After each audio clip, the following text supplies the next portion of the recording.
yeah, I was a student of chemical engineering from 1953 to 1957. Chemical engineering was it was a second class of chemical engineering. It was a new department in the engineering school, and we were a small class of 6 of us. In graduating in 57, I worked in industry in the UK and in Ireland in the oil industry, in oil refining. And in 63, I got an appointment as a lecturer in UCD. I was delighted to come back. I had been in Cork in the oil refinery there. I was delighted to get back to Dublin. And so I joined the faculty in 63. I just had my bachelor's degree at that stage, but over the years from 63 to 68, while lecturing, I did a PhD, and I got a Fulbright scholarship then in 69 to be a visiting professor at the University of Maryland, and I went there from 69 to 70 and came back then. I went for the post of Dean in 1976. I was still only a lecturer. I'm sorry, I don't want to boast, but I was the first non-professorial dean. At that time we elected the deans. The students elected, not students, your colleagues, the staff elected the deans for 3 years, and I got elected in 79 to 82, elected again from 82 to 85, and in 86 I was appointed registrar and moved from our engineering school, which then was in Merrion Street, out to Belfield, and I was sort of the first engineer to come into Belfield that didn't, it was purely an area, the university was arts and commerce and science, so I was very pleased to come out to take up the position of registrar, which I held from 86 to 94. I then retired. It was an 8-year appointment, and I finally retired in the year 2000, some 19 years ago. So that's it. Yes, being elected by my colleagues as the dean and not being a professor, there were 5 professors as heads of the 5 departments. So on each of those, negotiated the details of the move to Belfield for their department with Scott Talon and Walker, who were the architects. So I really, as dean, I didn't interfere with that, and I really didn't have a key role.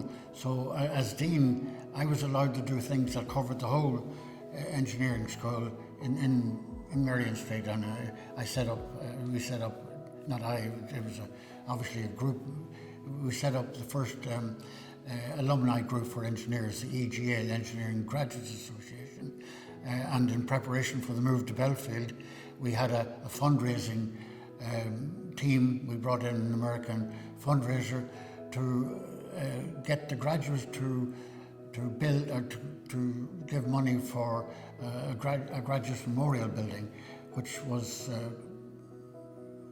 built alongside the engineering school out in Belfield. That was it was called the University Industry Centre then. It's a lovely building, triangular building, built again by Scott Talon and Walker at the same time as we're doing the engineering school beside it. Yeah, it's a triangular building, and if you'll allow me to say so, it became known as Kelly's Corner. Anyway, so Tom Hardiman was the chairman of that. And Tom was a very distinguished engineer, chairman of the National Board of Science and Technology. So he played a key role in that building in Belfield. We had 5 departments at that time in the engineering school: mechanical, electrical, civil, agricultural and chemical. And 3 of them were in Merrion Street and 2 of them were up in Earlsfort Terrace. And Scott Talon and Walker design for Belfield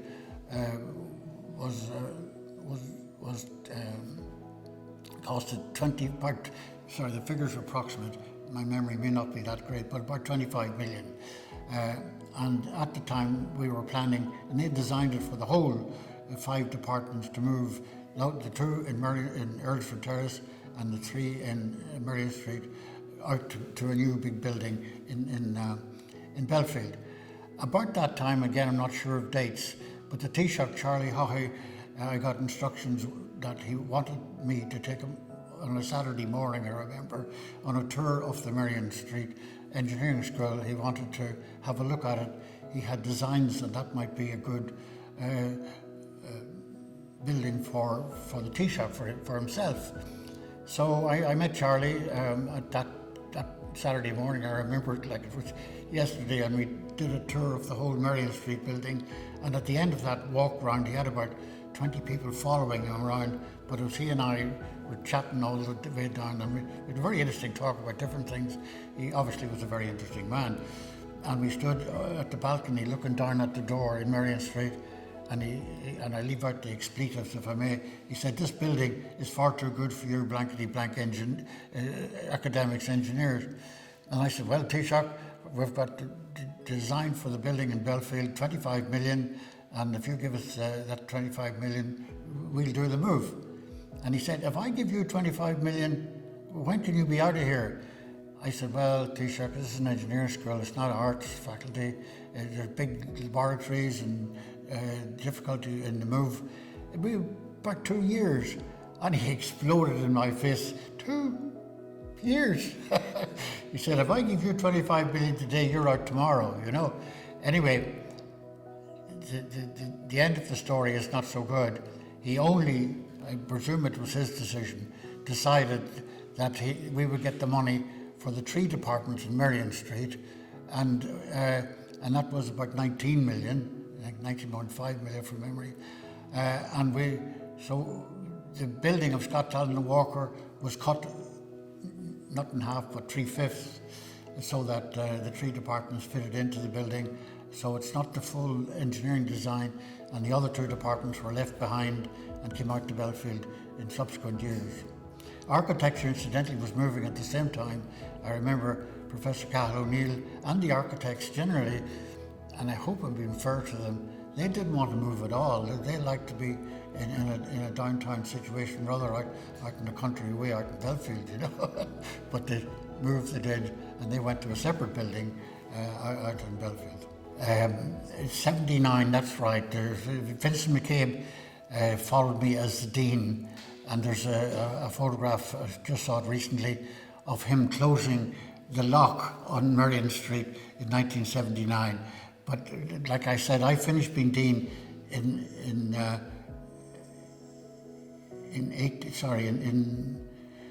79 to 86, yeah. So in 1986, I moved out to Belfield, and Vincent took over for 2 or 3 years, and he actually was the guy who closed the door to Merrion Street for the move out here. I obviously was involved as dean because of my position in doing things, but there were team efforts. I had great support from the 5 heads of engineering. But the first thing we did was we noticed that there was only 3 girls in the first year class in engineering of 200. So I organised a major session, a lecture session in Merrion Street to promote the whole participation of girls or women, I'm not sure what's the right title, I should by now, in engineering. And we held that session there in Merrion Street. Gay Byrne mentioned it. I think he interviewed me at that time before it.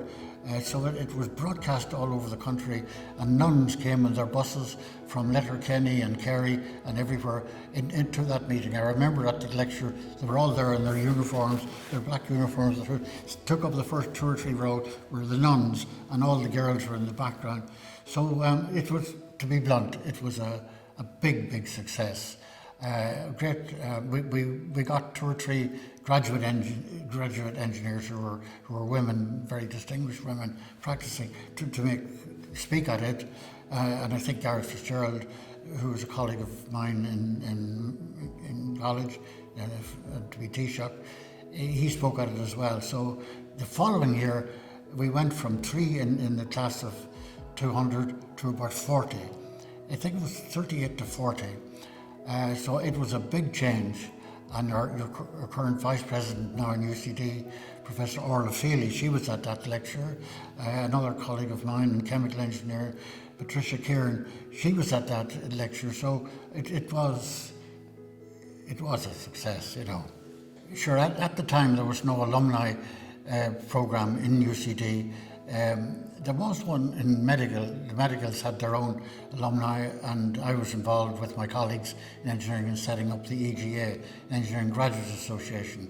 And the first move we did on that was to fundraise for a special building in Belfield. It's called the University. It was then called the University Industry Centre. The Swedish company Siemens, in which many of our engineering graduates worked, put $500,000 into that.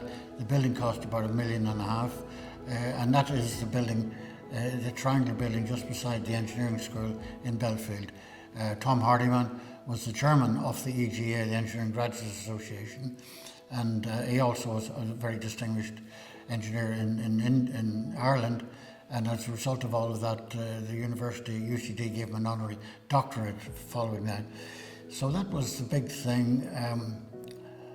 What else did we do? And moving into Belfield,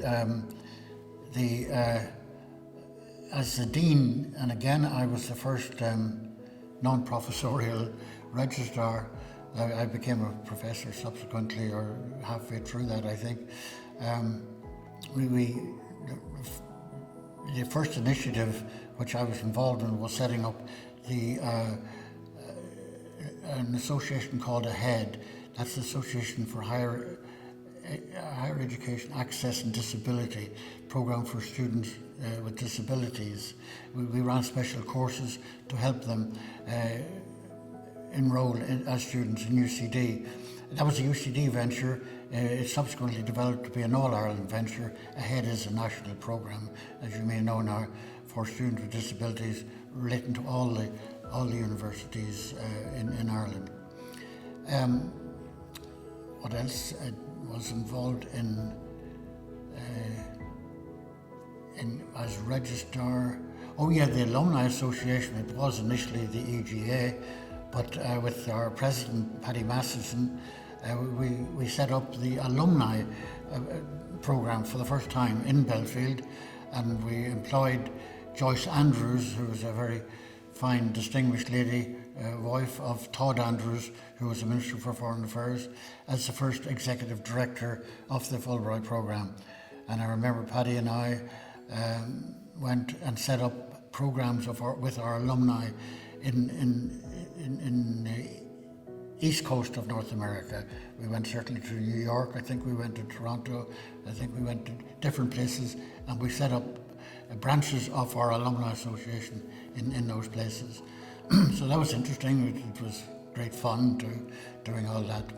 Oh yes, I did mention that the architects as a race were not that enthusiastic to moving from Earlsfort Terrace out to, but Cahill who's a very dear friend of mine, I think of that opinion that they preferred to stay there. Anyway, they have moved, and it's been very, very successful.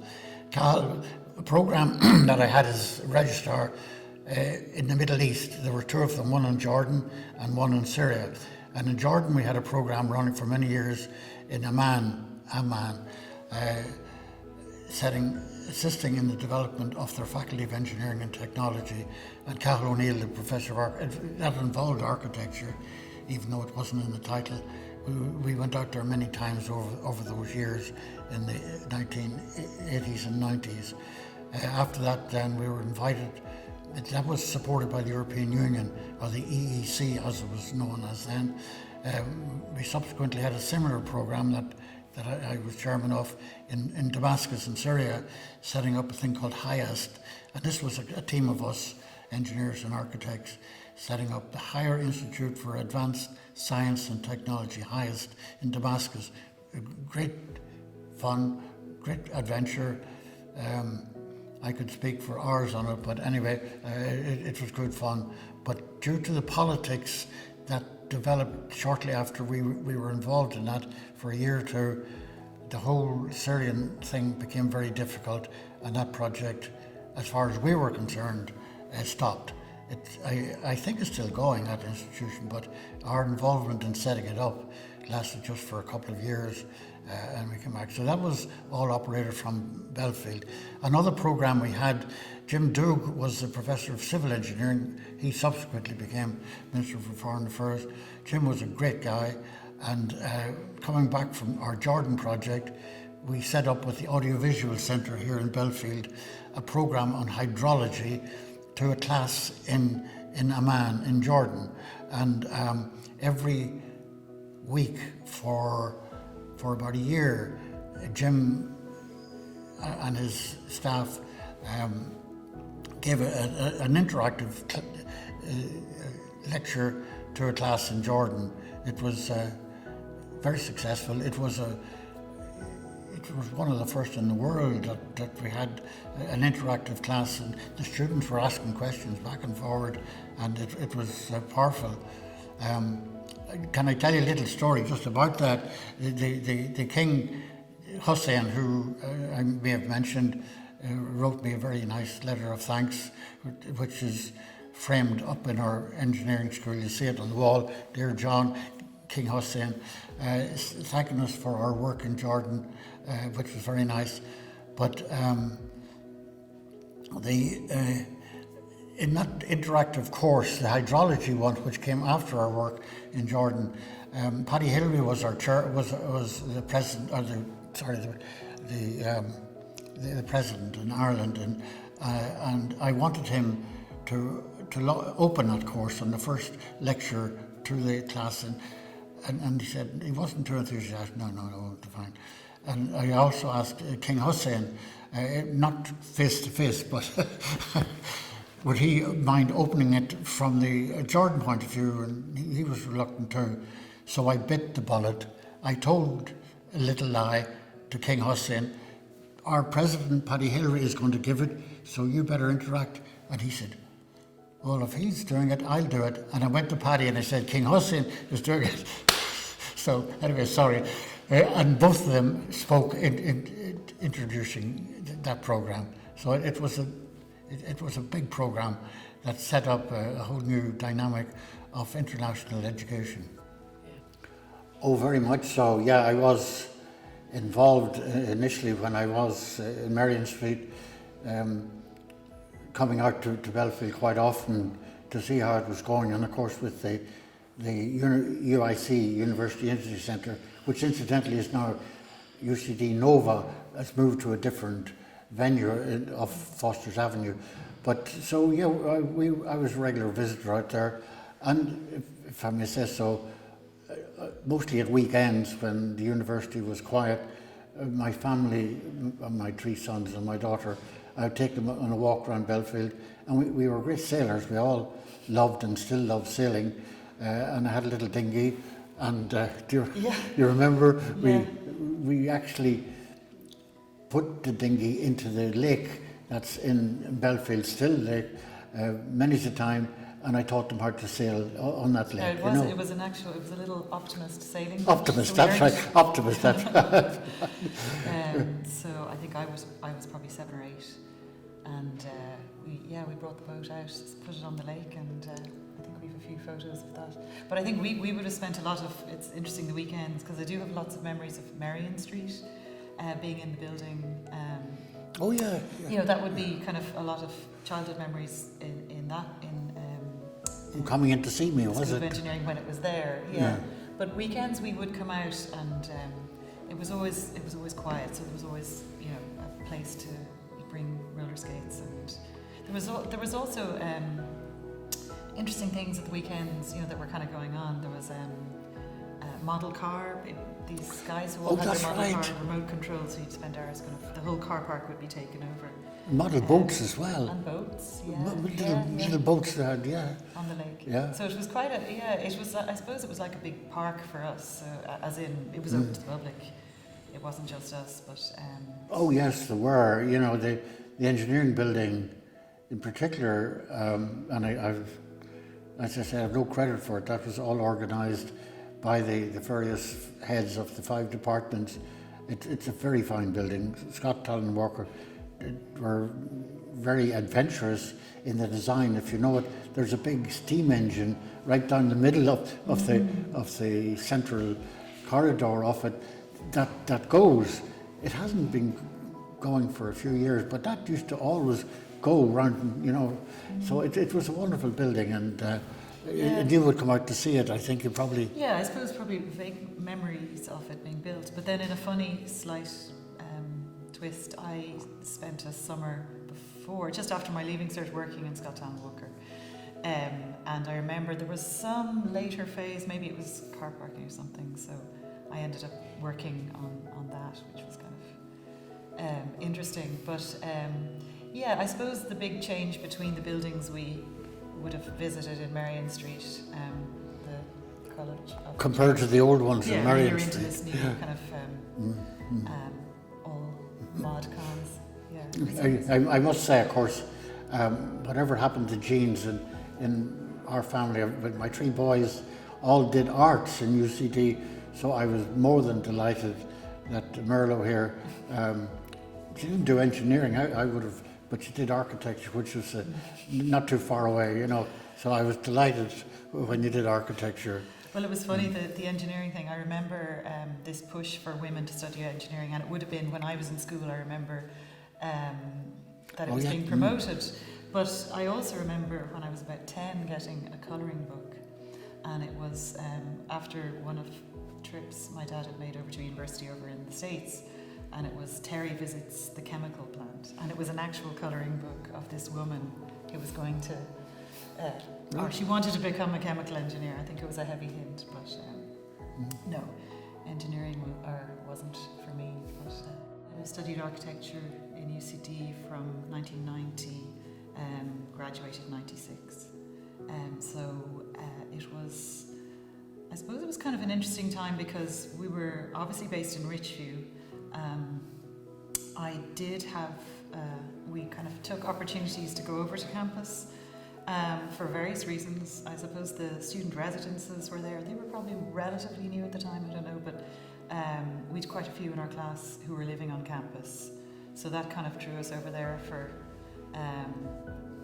you'd go over for, I suppose mainly for parties, going to the bar, and but we'd also go over to the lake, you know, you'd go and you'd have lunch.